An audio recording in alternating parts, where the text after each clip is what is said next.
Баршаңызға сәлем, сіздермен бірге дәрігер невропатолог Ақжарқын Сытқазықызы. Бүгін 1 айлық баланың дамуы туралы сөйлесетін боламыз. 1 айлық бала приемда болды, сол баланы бірге көріп, сол баланың мысалында 1 айлық баланың дамуын айтатын боламыз. Алдымен мен каналыма тіркеліп, каналда активті болып, лайк басып, комментариялар жазып, мен каналымды дамуына үлес қосып отырыңыздар. Так, енді осы баланы қараймыз. 1 айлық бала, аяқтарын, тонустарын тексеріп жатырмыз. Екі жағда бірдей тонус, табандарын тексеріп жатырмыз. Симметриялы, аяқтарын өлшемдері бірдей. Памперсін кигізіп жатырмыз. Баламыз ұйқыдан жаңа ғана оянып, ұйқысын аша алмай жатыр. Анасы үстіндегі киімі шештірмеді, сондықтан киіммен жатыр. Саусағын алақанына саусақ қойсақ, өстіп қысып алып, басын ұстауға тырысып жатыр, но түгелмен әлі ұстай алмайды. Бұл негізі тоже нормаға жатады. Балаға 2 айға дейін бастауға не береміз, уақыт береміз. Аяғын толық тіремей жатыр. Қазір повторно тағы тексеріп көреміз. Ішпен жатқызамыз. Бала басын көтеріп жатыр, жан-жағына қарап жатыр. Басын бұрып, жан-жағына, молодец.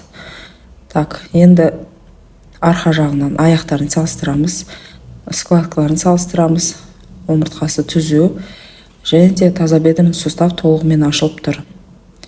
Памперсті қайтадан кигіземіз, бала саусағын қолына салуға тырысып, басын бір жағына бұрып тырысып жатыр, молодец.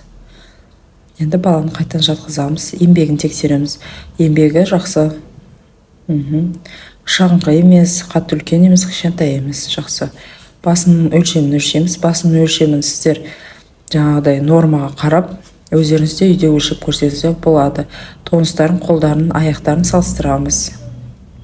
Баламыз ұйқысын әлі аша алмай, даже ұйықтағысы келіп, әрең жатыр. Қинап, біз сонда да қарап жатырмыз баланы. Аяғын тіреміз, аяғын тіреуі жақсы. Басында ұшымен, кейін толығымен тірейді. Рефлекс ходьбы бар. Кішкене алдыға еңкетсеңіздер, бала аяғын басады. Бұл рефлекс ходьбы деп аталады. Баланы жатқызамыз қайтадан. Жатқызған кезде дәл уже ұйықтағысы келіп отыр баламыз. Игрушкаға реакция бар, бірақ ұйқысын қимай жатыр. Сондықтан айып етпеңіздер. Баламыздың дамуы өзінің жасына сай жақсы. Ал 1 айлық баламызды көрдіңіздер. Примерно рефлекстерді солайынан тексереміз баланы. Ішпен жатқызып көріңіздер, шалқасымен жатқызып көріңіздер, аяқ қолдарын бүгіп жазып көріңіздер. Және де ішпен жатқанда басын қалай ұстайды, шалқасында жатқанда қалай басын ұстайды.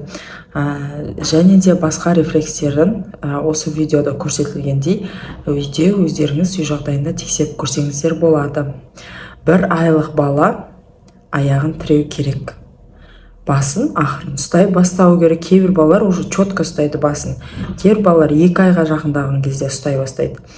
Біздің енді видеода көрген баламыз четко ұстамаса да, бірақ тырысып жатыр, басын жан-жаққа қаратып жатыр. Яғни баламыздың дамуы жаман емес.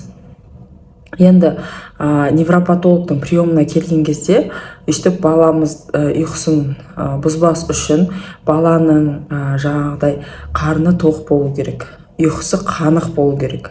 Бодрый болып келетін болса, бізде осмотр жасаған кезде бізге жеңіл болады да. Қазір баламыз өте шаршаған, ұйқысын ашамай жатыр, қатты ұйықтап жатқан жерінен оятып қарап жатырмыз. Мысалы, негізі ондай болмау керек. Сол үшін алдын ала невропатологтың приемына келетін кезде балаларыңызды дайындап келіңіздер. Осы видео пайдалы болған болса, астына комментарияларыңызды жазып, каналға жаңағыдай активтіліктеріңізді білдіріп отырыңыздар. Сіздермен бірге болған дәрігер невропатолог Ақжарқын Сытқазықызы. Қош сау болыңыздар, ауырмаңыздар.